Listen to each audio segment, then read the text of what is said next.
The invitation said 7 o'clock. Marcus Williams arrived at 6:55, not because he was anxious, not because he needed the extra time to compose himself. He arrived early the same way he did everything else, quietly, deliberately, and without the need for anyone to notice. He stepped through the revolving glass doors of the Grand Meridian Hotel, and the lobby swallowed him whole. Marble floors stretched in every direction.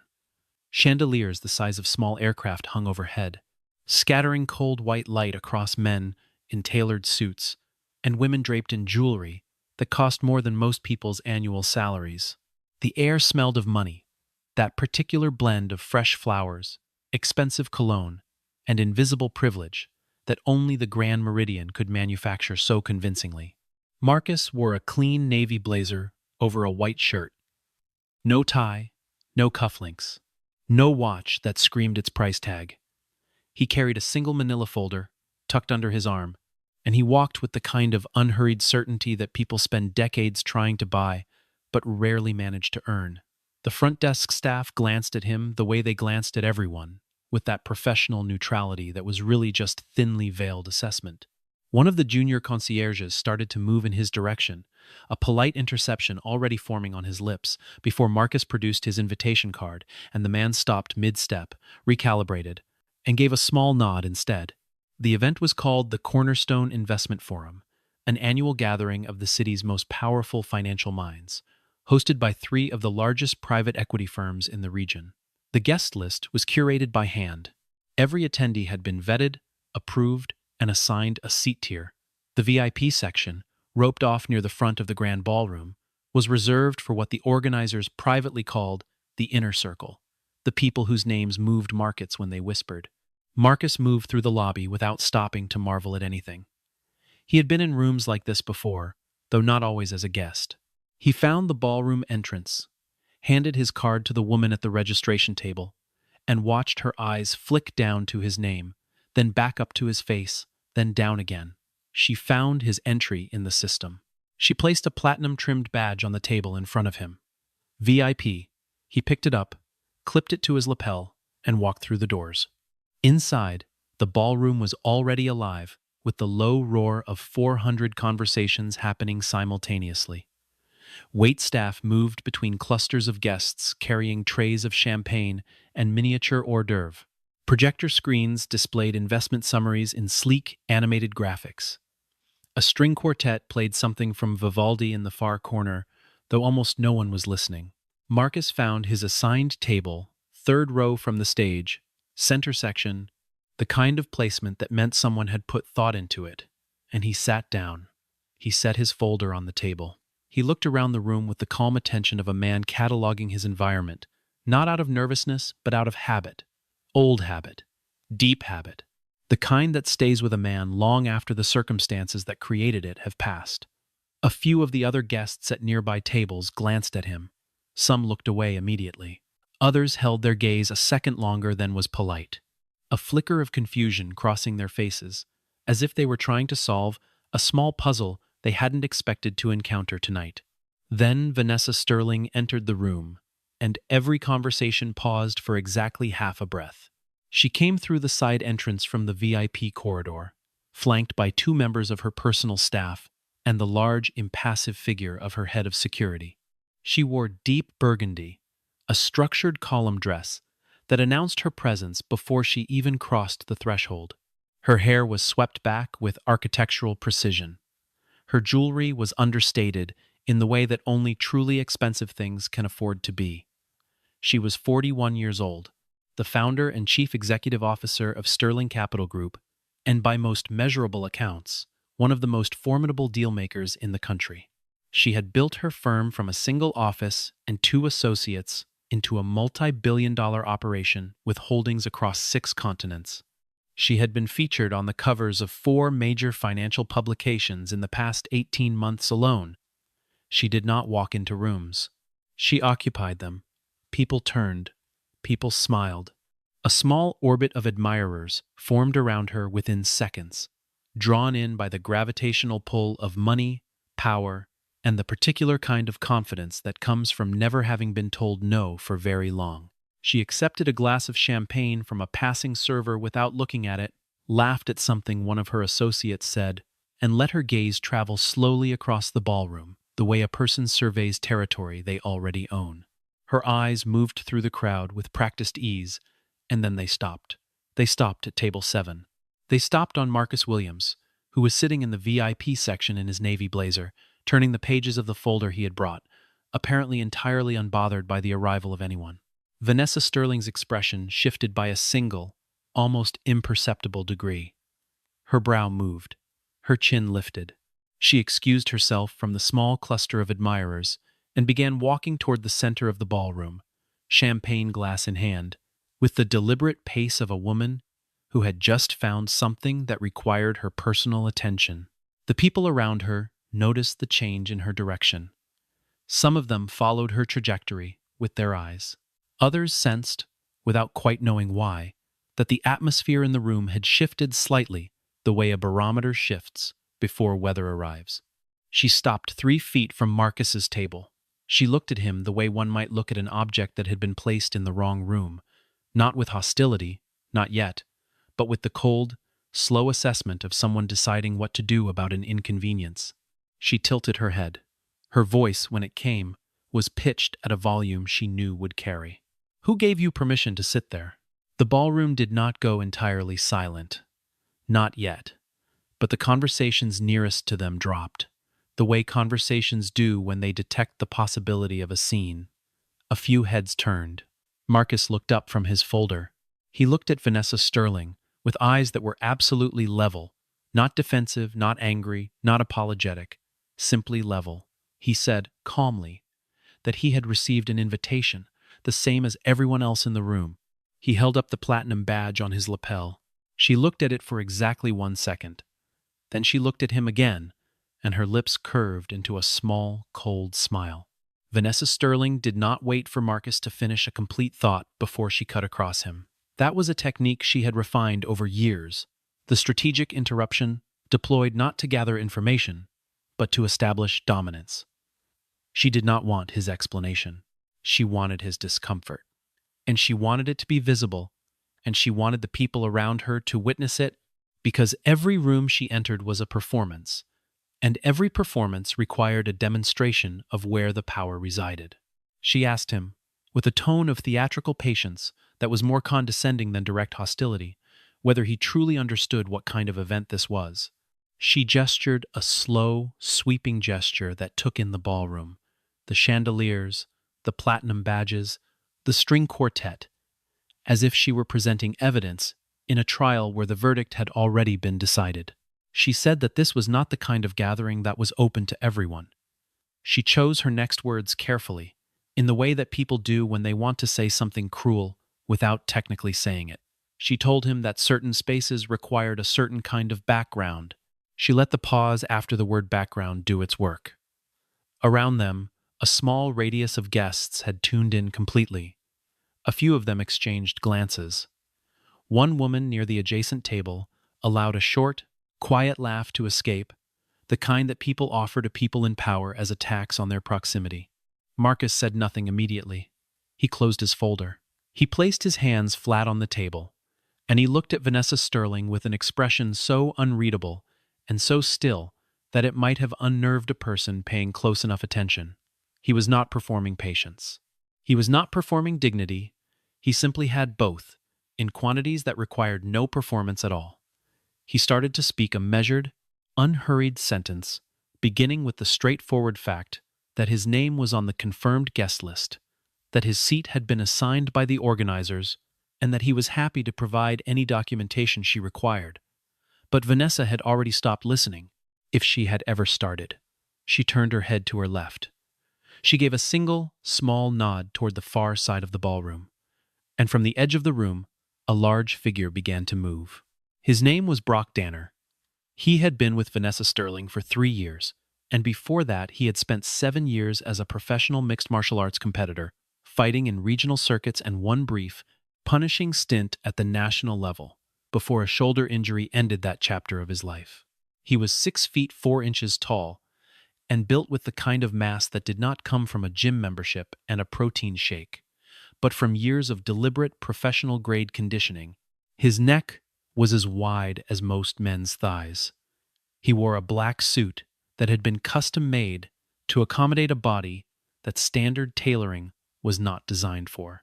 He had a face that carried the compressed history of years spent in physical competition. A slightly flattened nose, a jaw that sat with a permanent, settled gravity, eyes that were alert and measuring in the way that fighters' eyes always are, cataloging distance and geometry as an automatic background function of consciousness. He had put men twice his own experience into the floor of a ring, and he had never, in 3 years working private security, encountered a situation that his physical presence alone had not resolved, before it could escalate into anything requiring genuine effort. He moved through the ballroom with the unhurried, contained energy of a man who had learned long ago that his size did most of the communicating before he ever opened his mouth. People stepped aside for him without being asked. The crowd parted the way water parts for something large and dense and moving with purpose. He reached table 7 and came to a stop directly beside Marcus Williams, close enough that his shadow fell across the table. Brock looked down at Marcus with the flat, businesslike expression of a man who had done this particular task many times and felt nothing significant about it. He said, without raising his voice, that Marcus would need to come with him, that the floor manager had been notified, and that there was a matter that needed to be resolved outside the ballroom. He did not phrase it as a request. He was not designed for requests. A circle of observers had solidified around the confrontation now, not obviously, not in a tight ring, but in the way that people at cocktail events rearrange themselves to maintain plausible deniability, while still having a clear line of sight to whatever is developing. A few people already had their phones angled in their direction, angled at the level of casual social media habit, but angled nonetheless. Vanessa stood a few feet away, the champagne glass still in her hand, one corner of her mouth lifted in the particular satisfaction of a problem being efficiently handled. She said, almost as an aside, to the small cluster of people nearest her, that she hoped Marcus enjoyed the rest of his evening somewhere more appropriate. A couple of people laughed. Not all of them, but enough. Enough for the laughter to exist in the air of that room, as a thing Marcus was meant to hear and absorb. Marcus heard it. He looked at Brock. He looked at the hand that Brock had placed on his left shoulder, not grasping, but present, a statement of physical authority delivered in the language of touch. Marcus said, very quietly, that he would prefer Brock remove his hand. His voice was not raised. It was not angry. It was the kind of voice that has learned to carry weight without volume, the kind of voice that comes from spending years in situations where noise is a liability and clarity is the only currency that matters. Brock did not remove his hand. He had never been asked politely and responded to it. That had never been part of his operational language. He tightened his grip, just slightly, and said that they could do this the easy way. And then everything changed. What happened next took approximately 5 seconds from start to finish. Those 5 seconds would be replayed, debated, described, and argued about for a long time afterward, because the people who witnessed it could not agree on exactly what they had seen, only on the fact that they had seen it. Brock applied pressure, a lateral pull, designed to bring Marcus to his feet and redirect him toward the exit. The kind of controlled physical escort that Brock had executed hundreds of times. But Marcus was no longer sitting. He had come to his feet with a movement so fluid and so fast that several witnesses later said they hadn't fully processed it was happening until it was already done. What followed was not a fight. A fight has duration. It has back and forth. It has recognizable stages. This had none of those things. There was a pivot, a deflection, a redirect of force so precise it seemed almost mathematical. And then Brock Danner, 260 pounds of professional conditioning and 7 years of competitive fighting experience, was off his feet. And then he was on the floor, face down. One arm locked behind him at an angle that made it entirely clear that attempting to rise would be inadvisable. He had not been struck. There was no blood. There was no visible damage of any kind. He had simply been folded, efficiently and completely, by a man who weighed at least 80 pounds less than he did and had done it in the time it takes most people to read a sentence. The ballroom went silent. Not the polite, transitional silence of a crowd between moments. The absolute, airless silence of 400 people processing something they had not expected and could not immediately categorize. Glasses stopped halfway to lips and stayed there. The Vivaldi quartet in the corner trailed off, not because they had been cued to stop, but because even they had felt the atmospheric shift and lost the thread of the music. Brock lay on the marble floor of the Grand Meridian Hotel ballroom, with a stillness that was partly physical and partly the stillness of a man recalibrating everything he understood about a situation. Marcus stood beside him, not triumphant, not theatrical, not even particularly altered in expression. His blazer had barely moved. He straightened his lapel badge. He looked at Vanessa Sterling. The smile was gone. That was the first thing anyone noticed. Vanessa Sterling, who had not been without a smile since she entered the room, stood with her champagne glass still in her hand and an expression on her face that none of her staff had ever seen before. It was not fear, exactly. It was something more disorienting than fear. It was the look of a woman who had just discovered that the map she had been using to navigate the world was missing an entire territory. No one laughed now. The two people who had laughed quietly a few moments ago were looking at the floor. The woman near the adjacent table had lowered her phone. Brock was helped to his feet by two members of Vanessa's staff. He was unhurt in any meaningful way. He straightened his suit jacket. He stepped back from Marcus Williams without making eye contact, which in itself communicated something significant to everyone watching. Marcus sat back down at table 7. He reopened his folder. The string quartet, after a long pause, resumed Vivaldi from approximately the beginning of the second movement, as if trying to restore a reality that had briefly been interrupted. The whispers started within 90 seconds. The event had not formally begun yet, and already the evening had a story that would outlast whatever was scheduled on the program. Clusters of guests who had been discussing quarterly returns or portfolio rebalancing a few minutes ago were now conducting a different kind of business. The rapid, searching kind, the collective human intelligence gathering that a social event deploys when something genuinely unexpected has occurred. People were pulling out phones, not to record but to search. A few were making calls, speaking quietly with their hands partially covering their mouths. The name Marcus Williams was being typed into search engines and professional databases in real time across the ballroom. Some of those searches were not returning much. Others were returning things that made the searchers glance up from their screens and look across the room at the man in the navy blazer with a new and more careful kind of attention. There were fragments of a story assembling in the room, passed from person to person in incomplete pieces that people were trying to fit together. Someone said he had served. Someone said it was more than just military service, that he had been in a specialized division, the kind that does not appear in recruitment brochures and does not hold alumni reunions. Someone else said they had heard his name in the context of a security consulting firm, one of those firms whose client list was not public knowledge, but whose reputation in certain circles was extremely specific. None of this was confirmed. None of it was sourced with any precision. But it moved through the room with the speed and momentum that unverified stories always achieve when they have the energy of something that feels true, even before it is proven. Vanessa heard the whispers. She heard them the way a person hears sounds while partially submerged in water, muffled but insistent, impossible to fully ignore. She was standing now with her two senior associates, and the conversation they were having was not the conversation it appeared to be. On the surface it was composed, professional, the normal vocabulary of a business event. Underneath it, she was recalibrating. She told herself that it had been a moment. An unfortunate one, perhaps, but a moment. She told herself that Brock had simply been caught off guard, that anyone could be caught off guard, that this proved nothing about the man sitting at table 7, except that he had some kind of training in his background and a very fast reaction. She told herself this, and most of her believed it, and the part that didn't believe it, she set aside because she had always been skilled at setting aside the parts of reality that didn't serve her immediate strategic needs. But then, Derek Hollis crossed the room. Derek Hollis was 63 years old and ran the Hollis Group, a private investment firm that managed assets so substantial that the number was rarely spoken aloud in public without a reduction for decorum. He was arguably the most influential man in the room. He was certainly the most influential man at any event Vanessa Sterling had attended in the past several years.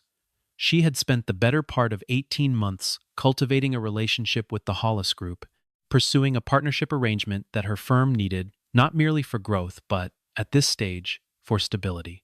He was the reason she had attended the Cornerstone Forum with such a carefully managed presence.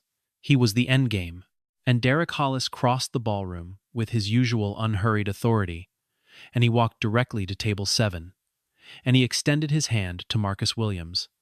And when Marcus stood and took it, Derek Hollis said loudly enough for the surrounding guests to hear without any particular effort, "Colonel." He said it as a greeting. He said it with the warmth and the ease of a man greeting someone he respected deeply and had not seen recently enough. He said it the way a person says a word that carries a specific weight, a weight derived not from the volume at which it is spoken, but from everything the word contains. A rank, a record, a history, a meaning that everyone in earshot understood without needing it explained. Vanessa Sterling heard it from approximately 20 feet away. The word landed on her like a change in temperature. The next 20 minutes rearranged the room. It was not a dramatic rearrangement. There were no announcements. No one stood on stage and made a speech about what had just occurred. The reordering was entirely social and entirely unmistakable. Derek Hollis sat down at table 7 with Marcus Williams, and they spoke for several minutes in the comfortable shorthand of men who had history, men whose connection predated this evening, and whose respect for each other had been earned in circumstances far more demanding than a cocktail reception. And because Derek Hollis sat down at table 7, other people began to drift in that direction. Not the opportunists, not the people who simply followed proximity to power out of reflex. At first it was the people who had already done the searching on their phones, the ones whose searches had come back with enough to change their assessment. Then it was the people who trusted those people's judgments. Then it was the people who read the room and understood that the center of gravity had quietly relocated itself while they were getting their second glass of champagne. Marcus received each person who approached him with the same measured, unhurried courtesy he had shown at every point in the evening. He was not effusive. He was not performing gratitude.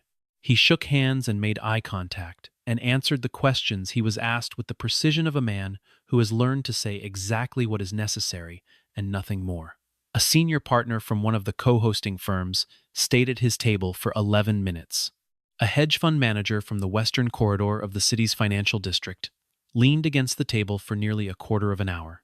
The conversation between Marcus and Derek Hollis extended past the point where most guests would have felt the social obligation to circulate. Two men who had been openly smirking in Vanessa's orbit 20 minutes prior now found reasons to check their phones, to turn slightly away, to locate interests on the other side of the room. That particular social repositioning, subtle, instantaneous, almost choreographic in its collective execution, said everything about how wealth and power operate in closed rooms. They do not announce realignments. They perform them in small gestures that everyone reads without anyone having to speak. And what the room had read, and was continuing to read in real time, was that the man they had dismissed on appearance was not the smallest person in the ballroom. He had never been. And every second of the evening was retroactively recontextualized by that understanding, including the seconds during which certain people had found it convenient and entertaining to laugh. Vanessa Sterling, meanwhile, stood at the edge of this reorganization and experienced something she had not encountered in a very long time. She had been in competitive rooms before. She had been outmaneuvered, and she had recovered. She had miscalculated, and she had corrected. But what she was experiencing now was not competition. It was not a tactical setback. It was the particular, destabilizing vertigo of discovering that you have badly misread a situation, not just in terms of specific facts, but in terms of the entire framework through which you were perceiving it. The people who had laughed quietly in her orbit 20 minutes ago were now quiet in a different way. The associates flanking her were speaking less. She noticed, with the precise social radar she had always relied on, that she was being given less eye contact by the room than she had been an hour ago. Not much less, but enough. Enough that it registered. Her chief of staff appeared at her elbow. He spoke in a low, urgent voice, the voice he reserved for information he believed she needed immediately, but could not deliver at volume. He told her that the forum's lead organizer wanted a brief conversation, that there was something she needed to know about Marcus Williams and his role at the event, that the situation was more complicated than it appeared. Vanessa kept her expression composed. She said she would speak with the organizer shortly. She took a sip of champagne. She watched Marcus Williams from across the room, and for the first time all evening, she was watching him the way you watch something when you have accepted that you don't yet understand what you're looking at. What the lead organizer told her, in a private conversation near the service corridor entrance, took approximately 4 minutes to communicate and considerably longer to process. Marcus Williams was not a general attendee. He was not a guest in the ordinary sense of the word at all. He had been invited to the Cornerstone Forum as part of a closed strategic arrangement that had been assembled over several months, an arrangement that the hosting firms had carefully kept off the public agenda because the entity Marcus represented had explicitly requested confidentiality during the preliminary phase. The entity was a defense and infrastructure investment group operating at the intersection of government contracting and private capital, with a portfolio that made it one of the most significant potential partners available to any financial firm in this city. And for the past several months, Vanessa's own firm, Sterling Capital Group, had been in preliminary discussions with this entity about a structural partnership that her board of directors had been told, in internal briefings, was among the most important opportunities the firm had before it. The deal that her senior vice presidents had been preparing documents for. The deal that her financial team had projected would reposition the firm's balance sheet within 3 years. That deal, that entity. The man at table 7. Vanessa Sterling stood in the service corridor of the Grand Meridian Hotel for a moment after the organizer finished speaking. The corridor was narrow and fluorescently lit, and it smelled of industrial cleaning product, a sharp contrast to the curated atmosphere of the ballroom on the other side of the door. She stood there, and she held the information she had just received, and she let it move through her in the way that very significant information moves, not all at once, but in stages, each stage unlocking the next, each realization producing another that had been waiting behind it. She understood the full shape of what she had done, not just the personal dimension, though that was significant enough, the business dimension, the reputational dimension, the dimension in which she had publicly humiliated a man whose cooperation her firm required, the dimension in which the entire room had witnessed it and was now witnessing the aftermath. When she returned to the ballroom, the event had formally begun. A moderator had taken the stage and was delivering opening remarks. Guests had moved to their seats, the lights had been adjusted, and somewhere in the room, a conversation was happening that she could not hear. She found her seat first row, center, the position of prominence she had arranged months in advance, and she sat in it. And the people around her smiled at her the way they always did, but the smiles had a different texture than they had at the beginning of the evening. Her legal counsel reached her by phone during the first break in the program. He told her that he had been receiving calls. He told her that the camera system at the Grand Meridian had captured the entire incident in the ballroom, the confrontation, Brock's removal of Marcus, and the subsequent 5 seconds in high definition from multiple angles. He told her that several attendees had also recorded portions of it on personal devices. He told her that it had already been shared in private messaging threads among people whose names she would recognize. He advised her, in the measured, careful language of a man who had spent 3 decades managing exactly these kinds of situations, to act quickly, thoughtfully, and with more humility than felt comfortable. Her board chair called during the second break. That call was shorter and considerably less measured. The board chair had seen the footage. The board chair had spoken to 2 of the firm's largest institutional clients. One of those clients had expressed concern. The other had expressed it more directly. The board chair said in the quiet, even voice that she had come to understand over the years, was his most dangerous register that the situation needed to be resolved before the end of the evening. When the formal program concluded and the room shifted back into networking mode, Vanessa did something she had not done in a very long time. She went looking for someone to apologize to, not through an intermediary, not with a drafted statement reviewed by counsel. She moved across the ballroom alone, without her staff, without Brock, who had quietly departed during the program break, and she approached table 7, where Marcus was concluding a conversation with Derek Hollis and one other guest.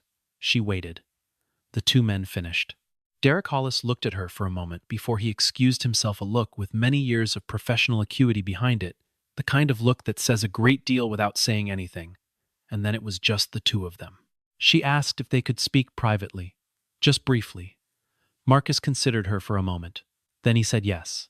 They moved to a quieter alcove off the east side of the ballroom, a small sitting area with a low circular table and 2 chairs, partially shielded by a decorative partition of dark wood and frosted glass. It was quiet there. The ambient sound of the event carried through but softly, as background noise rather than immediate reality. They sat across from each other. Vanessa set down her champagne glass, which she had been holding all evening and barely touched, and she placed her hands in her lap, and she did something that the people who worked closely with her had observed only on a small number of occasions. She let her posture drop from its habitual exactitude. Not dramatically, just enough to signal something real. She said she owed him an apology. She said it without preamble, without a softening introduction, without the lawyerly qualifications that might have allowed her to apologize for the perception of something rather than for the thing itself.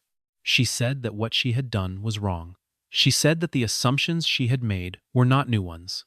They were assumptions she had been making for a very long time, efficiently, automatically, the same way all assumptions become automatic when they go long enough without being challenged. She said that was not a defense. She said she understood if he did not want to hear anything further from her tonight, or at any other time. Marcus was quiet for a moment. Then he spoke. He told her that he had lost count, somewhere in his 40s, of the number of times a room had looked at him and reached a conclusion before he had said a word. He told her it happened in airport lounges and boardrooms and hotel lobbies and the offices of men who managed portfolios large enough to reshape communities. He told her he had stopped being surprised by it years ago, which in some ways was its own kind of loss, because the day you stop being surprised by being underestimated is the day you accept that it is simply part of the landscape you navigate. He told her that the power he had, and he was direct about having it, because he had spent too many years in environments where false modesty was a kind of dishonesty, that power had never come from the way people looked at him when he entered a room. It had come from the decisions he made when no one was watching. From the years of training and discipline and sacrifice that happened in places no one photographs and no publication covers. From the way he treated the people around him, including the people who treated him badly. He said that last part without emphasis and without accusation. He said it the way a person states a principle they have tested so many times. It has become simply a fact about how they operate. Vanessa listened. She did not interrupt. She did not redirect. She sat with what he said, in the way that people sit with things when they are actually taking them in, rather than waiting for their turn to speak. And as he talked, she understood not abstractly, not intellectually, in the way she could have understood it from a book or an article, but in the bone-deep way that requires proximity to a real human being who is telling you the truth without anger.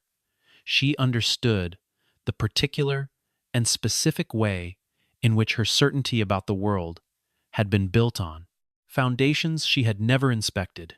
She had always known she was powerful.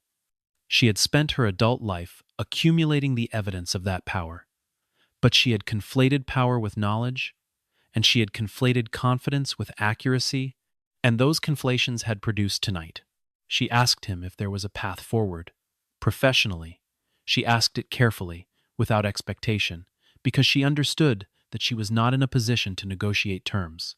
He had all the leverage and none of the need. He looked at her across the low table in the alcove, and his expression was the same expression it had been all evening, composed, readable only in its composure, communicating its meaning not through display, but through the absence of everything that wasn't essential. He said that he would think about it. He said that his decision would be based on what happened next, not tonight, but in the weeks ahead, not on what she said, but on what she did. He said this with the quiet finality of a man who has learned that words are the cheapest currency available and that he has no particular use for them at scale. He added one thing further. He told her that the people she led, her staff, her associates, the junior analysts who watched everything she did in a room and calibrated their own behavior. Accordingly, those people were paying attention to how she navigated what came next. Not because they expected perfection, but because they needed to know whether the person at the top of their organization was capable of the kind of growth that the rest of them were expected to demonstrate. He said it without any edge in his voice. He said it the way a person shares something true, that they believe the listener has the capacity to hear, if they choose to. There was a long pause after that, not an uncomfortable one. The kind that happens when two people have said enough and both know it. Vanessa looked at the low table between them for a moment. Then she looked up. She said she understood. She said she meant it in the specific, non-decorative way that she actually understood. And that understanding was not comfortable, and that was probably as it should be. He stood. She stood. They shook hands firmly, briefly, with none of the social lubricant that handshakes usually contain at events like this one. When Vanessa Sterling walked back into the main ballroom, the event was winding down. Guests were exchanging final cards and making the small, conclusive social gestures that signal an evening's end.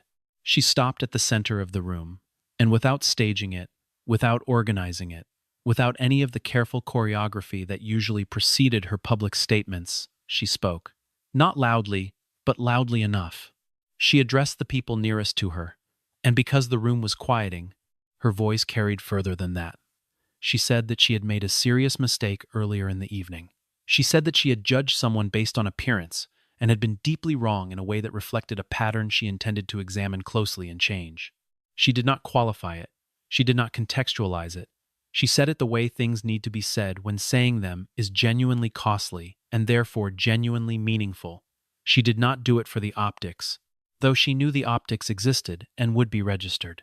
She did it because the conversation in the alcove had stripped away the professional scaffolding she usually operated behind, and what was left underneath was a woman who knew the difference between managing a situation and actually reckoning with one, and who understood that she had arrived, for perhaps the first time in a very long time, at a genuine reckoning.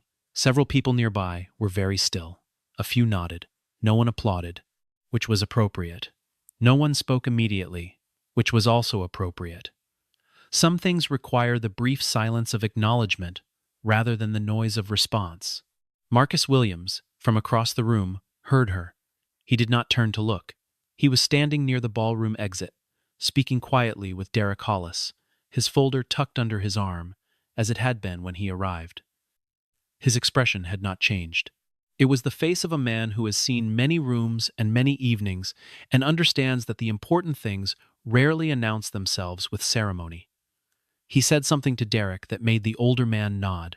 Then he shook Derek's hand, picked up his coat from the check, and walked through the ballroom toward the exit with the same unhurried, certain step with which he had entered it hours ago. The people who watched him leave saw something that those who had watched him arrive had entirely missed.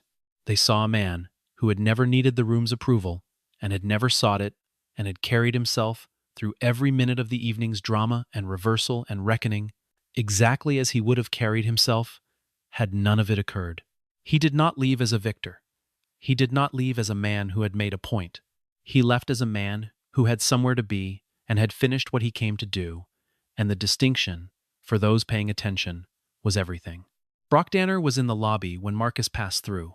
He was sitting in one of the low chairs near the main entrance, his jacket folded in his lap, his large hands resting on his knees. He was alone. His phone was face down on the armrest. He was not looking at anything in particular. He was doing what people do when a night has not gone the way they understood nights to go. He was sitting with the recalibration, letting the information settle into a new configuration without forcing it. He looked up when Marcus came through the ballroom doors. There was a long moment between them, not hostile, not warm, just the frank acknowledgement of two men who had been in the same room at the same moment and understood exactly what had passed between them. Marcus gave him a single nod, the kind of nod that contains a form of respect that has nothing to do with the specific circumstances and everything to do with what it takes to do what Brock did for a living. Brock returned it.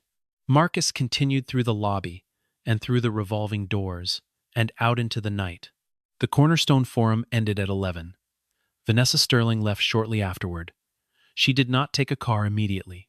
She stood for a few minutes outside the Grand Meridian's entrance, in the night air, with none of her staff around her, which was unusual. She stood there, and she let the evening settle around her in the way that evenings do when they have changed something.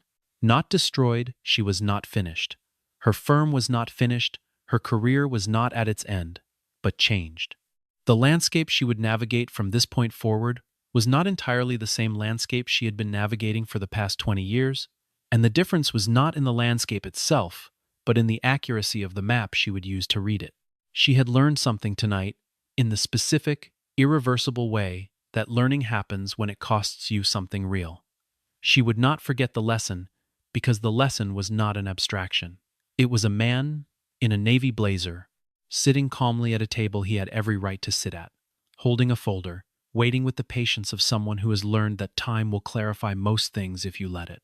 There is a particular kind of person who enters every room already, knowing what they will find, who has decided before they arrive what kind of place it is, what kind of people are in it, and what each of those people deserves. That certainty is efficient. It saves time. It allows for rapid assessments and quick decisions, and the smooth, frictionless navigation of social reality. And it works most of the time, because most of the time the world cooperates with easy categorization. But every so often, the world does not cooperate. Every so often, the person sitting quietly at the table in the navy blazer is the one thing in the room you were not prepared for, and no amount of power or presence or beautiful certainty will protect you from the 5 seconds in which that fact announces itself. The most dangerous person in the room is almost never the loudest. They are never the most decorated, or the most obvious, or the most visually prominent. They are the person you looked at and dismissed. They are the person whose stillness you mistook for smallness.